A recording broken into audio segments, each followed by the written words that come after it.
Hola, soy la Basmati de nuevo con vosotros. Hoy os voy a hablar de Antonio Saura, que es uno de los grandes. Vosotros diréis, todos los días dice que es uno de los grandes. Es que en España hay muy buenos artistas, sin modestia lo digo. Bueno, se llama, lo titula, vamos a ver una cosa, Retrato imaginario de Goya.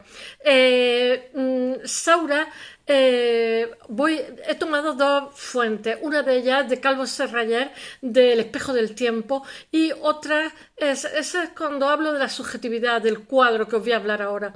Y la segunda es, bueno, más bien la primera, lo he cogido de su fundación que está en Ginebra, de su hija Marina, que lo he puesto en el blog, que explica quién era su padre, etcétera, etcétera. Ella dice que su padre toma la referencia, que no quería ser considerado español. Empezamos. Que tenía muchísimos coleccionistas. Este señor es, al ser uno de los grandes, pone en Nueva York, en Suiza y tal. Tenía muchísimos coleccionistas en Suiza y le dicen que por qué no tiene una fundación para que administre su obra, cuáles son falsificaciones, etcétera, etcétera.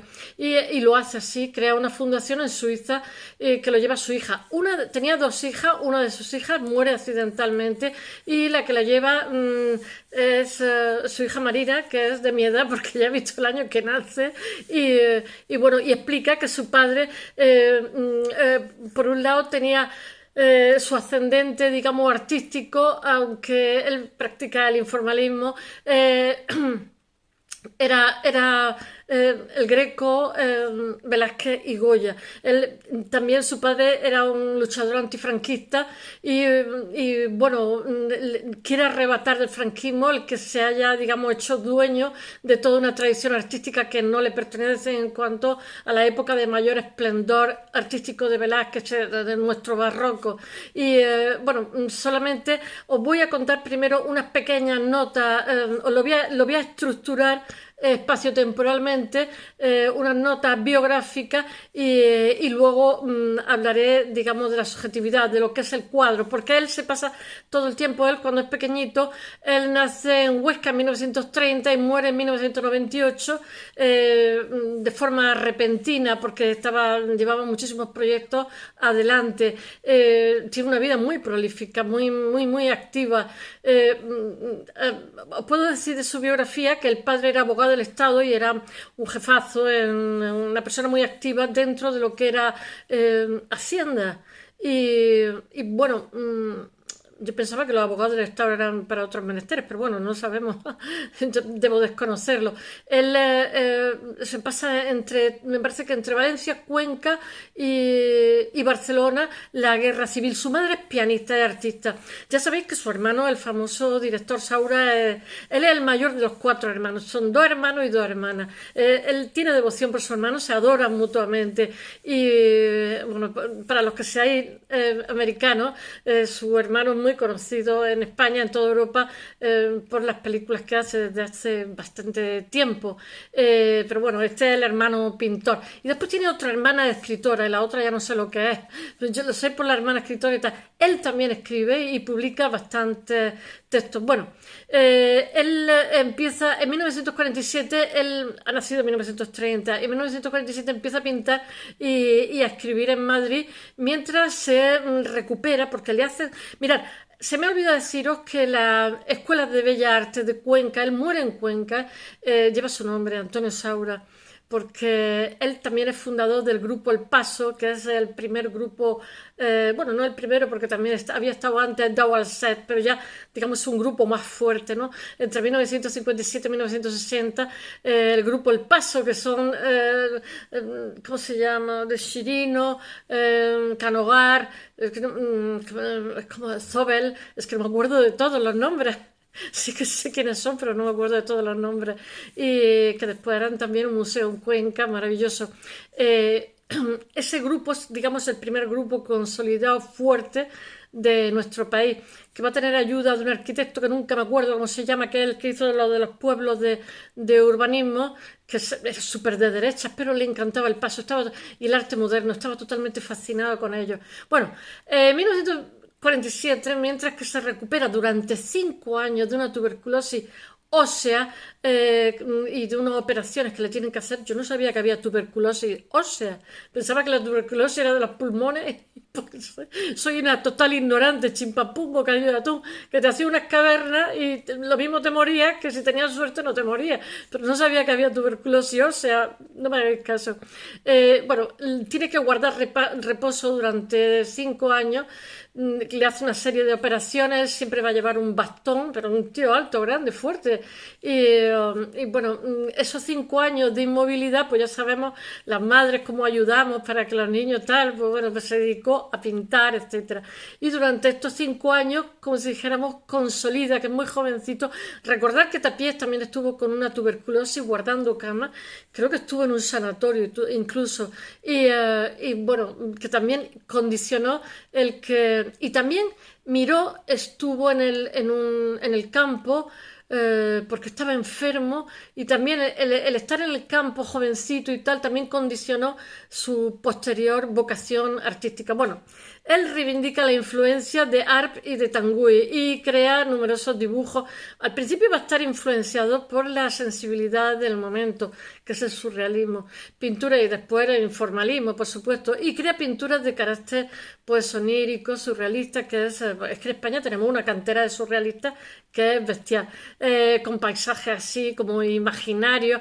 En 1952, esto os voy a estructurar su biografía un poquitín solo, esto proviene de su fundación, es lo que su fundación en Suiza muestra. La hija dice también, se me ha olvidado contaros, que su padre no quiere ser considerado español en cuanto a que es un poco trágico, es que es trágico también, que utiliza negros, pardos, que son toda la tradición de Velázquez, el Greco, etcétera. Es que tenemos una escuela ahí que empuja, que chucha, de muchísimos pintores buenísimos, y bueno, Goya, por supuesto. Goya es que lo tiene clavado, porque ahora os lo contaré. Goya es el primer pintor moderno español y este también es un pintor moderno. Entonces sus personajes reivindican como el vacío, lo mismo que el Renacimiento. Digamos, los maestros renacentistas en un cuadro meten un cosmos que es inconmensurable para la vista. Sin embargo, hay un haz y un en vez, ¿no?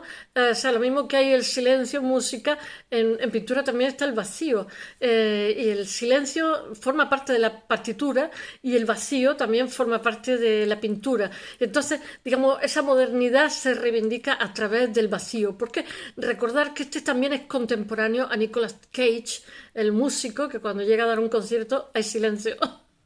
Y es totalmente histórico. Nicolas Coppola se cambia el apellido y se pone Nicolas Cage en honor a Nicolas Cage. Y este es contemporáneo a Nicolas Cage. Luego influye muchísimo también esa sensibilidad del momento, porque ha habido 2 guerras mundiales que han envejecido Europa y también ha supuesto, como para una generación, ha supuesto un trauma terrible. Generación americana también, porque murieron muchísimos aquí.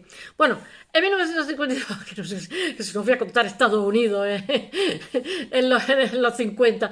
En 1952 es su primera estancia en París. Él llega un momento que también se nacionaliza francés, va a estar en diferentes estancias y habla francés perfectamente y vive temporada en Suiza, y de ahí que sus mismos coleccionistas, ya sabéis que la Galería Suiza, él expone con una galería francesa, pero las galerías suizas son las más poderosas del mundo y debieron de ser, porque además él le han dado todo tipo de facilidades, las autoridades, para que tenga toda su obra en Suiza, y ha sido declarado de interés público, con lo cual cualquier investigador que se precie lo que sea, su hija está allí para dar todo tipo de facilidades, y su hija también es como guardiana, custodia ese patrimonio, y también dilucida si hay los que se están vendiendo en el mercado para decir si es autentifica o no autentifica.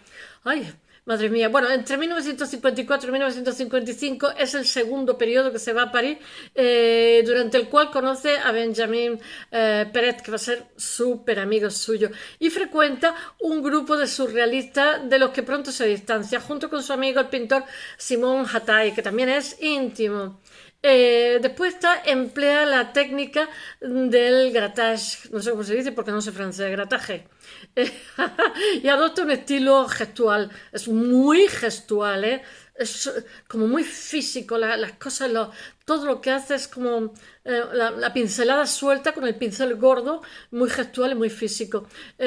Hace una extracción colorista de concepción orgánica, después ya veremos que pinta en blanco y negro, y después durante 10 años no pinta, me parece que entre el 68 y 78 se dedica a hacer grabados, va a hacer unos grabados preciosos, y graba también, ¿cómo se llama? Le hace muchísimos encargos.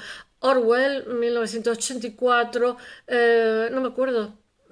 Le hacen un montón, Don Quijote, no sé, le hacen montones de encargos, porque él también, como la mayoría de artistas maravillosos, le encargan puesta en escena, ballet, ropa del ballet, ¿cómo se llama? Decorado, etcétera, todo lo que es la puesta en escena. Y él no decepciona nunca con todas las cosas que hace. Bueno, en 1956 inicia su serie Damas, desnudo, autorretrato. Él está continuamente cambiando, aunque tiene un discurso muy personal. Sudario, crucifixiones. He puesto parte de las diferentes etapas que tiene en mi blog, que pinta tanto sobre lienzo como sobre papel. Es un grabador a tope con la copia. Le gusta muchísimo dibujar y le gusta muchísimo grabar. A mí también me chifla grabar. Tengo un tórculo que lo tengo oxidado y lo tengo que raspar y lo tengo que poner en funcionamiento.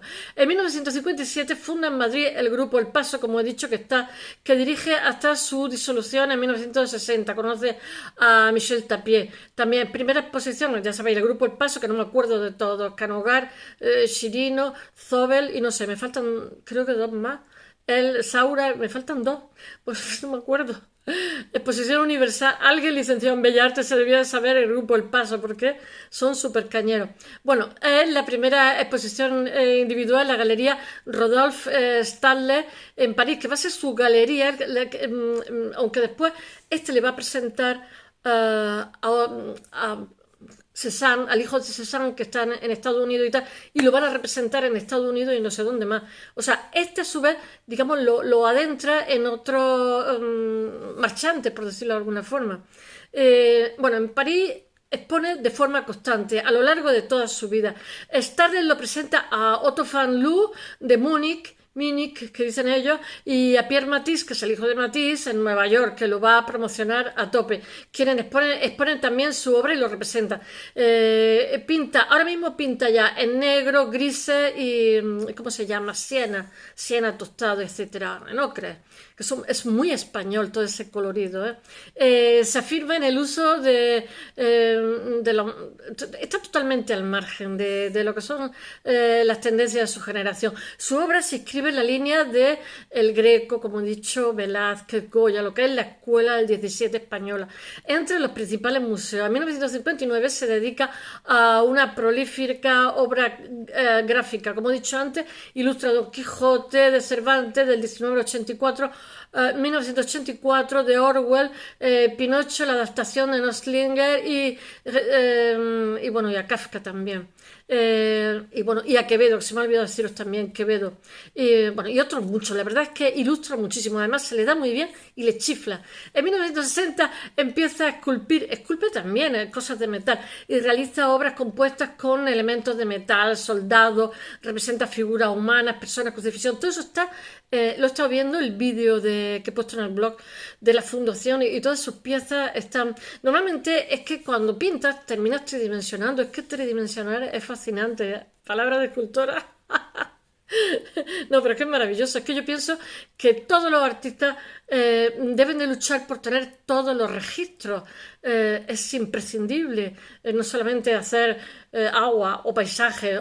Es que el problema, que nos lo decía nuestro profesor en Bellas Artes, por favor, no salgáis pronto al mercado, porque si no os va a pillar una galería y como se vendan bien las cabezas o los charquitos, vais a pasar toda vuestra vida haciendo cabezas y charquitos. Bueno, en 1967 se instala definitivamente en París y se implica en la oposición a la dictadura. Toda la vida va a ser un antifranquista, mientras que vive Franco. Y participa en numerosos debates, polémicas, los ámbitos de la política, la estética, la creación artística, etc. Amplía su registro muchísimo, temático y pictórica. Me parece que en el 65 coge 100 cuadros suyos y les pega fuego, ¿eh? Pero lo curioso del caso es que, o sea, destruye muchísimas obras porque no le gusta. En un momento dado, eso también es muy normal, ¿eh? Eso lo hace también Francis Bacon, etcétera. Pero es que después, no sé si en su fundación, no me acuerdo, o en su taller de París, se le pega fuego y se destruye muchísimas obras suyas, se destruye casi toda su obra. O sea que el fuego lo persigue un poco. Bueno, hay una serie que se llama Mujer en el sillón que aparece en la de retrato imaginario del perro de Goya, retrato imaginario de Goya 1971, que es el que voy a hablar. Y bueno, pero el que voy a hablar es que hace tanto retrato imaginario y saca tanto al perro de Goya que eso le obsesiona desde que es niño, porque está en las pinturas negras, ahora os lo contaré. Y entonces se pasa media vida haciendo un retrato del perro de Goya. Él dice que siempre va a hacer lo mismo, que es el perro de Goya.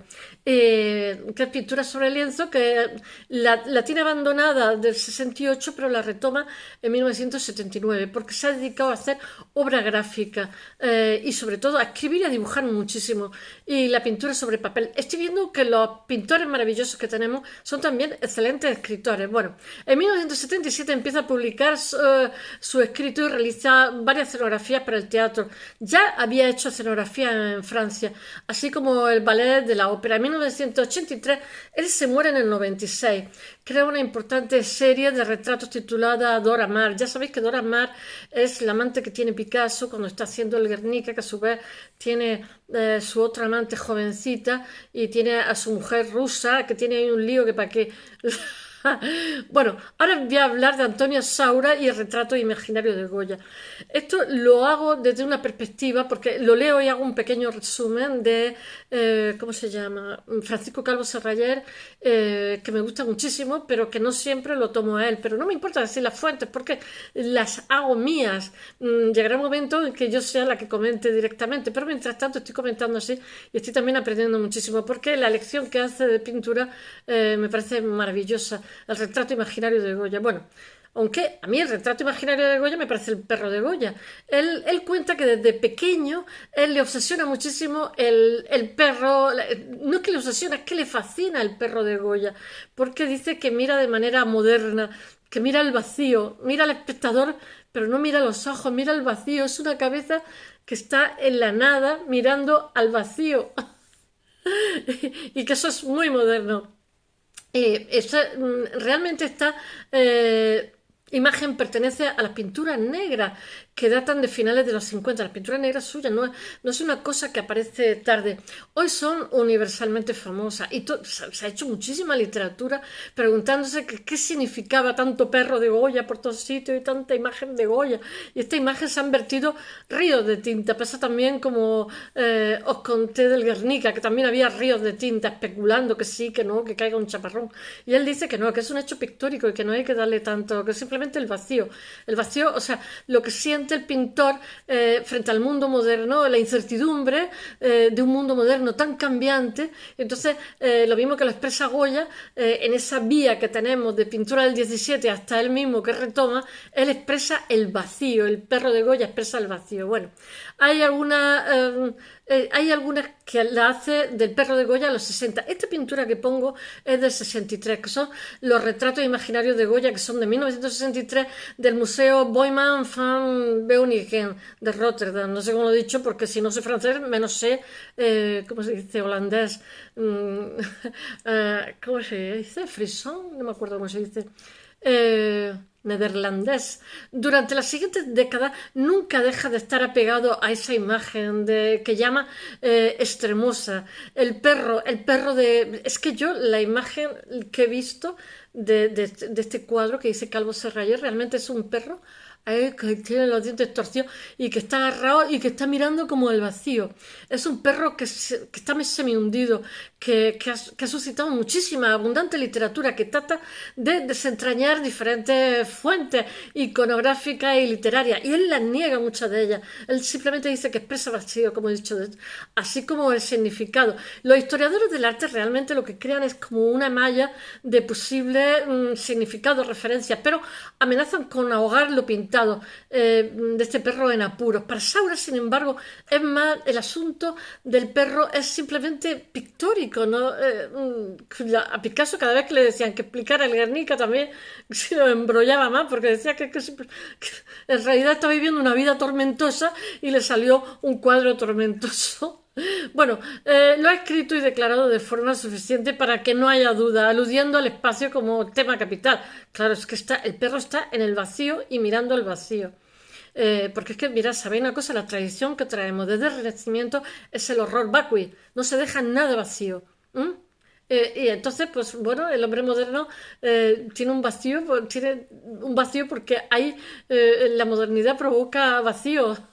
Por eso hay tanto culto al zen y a la meditación, que te tienes que encontrar el vacío. Bueno, pero sobre todo no ha dejado de pintarlo. Él se pasa años y años y años haciendo al perro de Goya, pero siempre diferente, sobre todo en el terreno de las significaciones mudas, que son las pintadas. Él organiza una historia muda. La historia del vacío es una historia muda. Y si se fascina en su infancia por el perro goyesco, 50 años después mantiene viva su fascinación y su interrogación y pinta más enredo, pinta más enredado el enigma y describe como agujeros negros del cuadro como pozos de interrogación. Hace un inventario de descubrimientos que todavía embrollan más al espectador. Pero me encanta porque la gente siempre intenta al pintor decirle que qué ha querido decir eso. Y el pintor yo creo que es el que menos, porque cuando termina una pieza es como una criatura, digamos, que ha nacido y que tú eres su padre o su madre, pero que ya no tienen mucho que ver, o sea, tiene vida propia. Ningún descubrimiento soluciona el enigma de razón suficiente como para que el enredo pintaro cree lo que hace. Bueno, las ideas surgieron en el Renacimiento, que aparece asociada totalmente a un cuadro que es que realmente ahí se mete todo un cosmos que es infinito a los ojos, pero que se omite totalmente la presencia del vacío. Ya he dicho que realmente los maestros del Renacimiento lo que hacen es conquistar el espacio con sus perspectivas caballeras, que es un prodigio técnico. Encierran en ese marco un cuadro y la visión del cosmos con una amplitud que es totalmente inacabable. Pero el arte moderno afronta el reverso, o sea, el haz y el en vez, el reverso de ese espacio que realmente es el vacío, un modo temporal de percibir el mundo como inagotable, sucesión, lo que hace imposible llenarlo. Y bueno, la experiencia del artista realmente contemporáneo, tal y como lo muestra Goya y Saura, es la experiencia del vacío, en un mundo totalmente percibido como la nada, lleno de incertidumbre, sobre todo a partir de las 2 guerras mundiales, donde se pierde esa fe de futuro que había en la modernidad. Y la gente no quiere nada más que un lugar al sol. Deja de tener fe en la ideología, porque ha habido muchísimos genocidios y no están por la labor. O sea, todo lo que nos ha traído el progreso y la ideología ha sido ruina. Bueno, nada de nihilismo, ¿eh? Esto no es un juicio nihilista. Hasta mañana, que volveré con un arquitecto de 2003.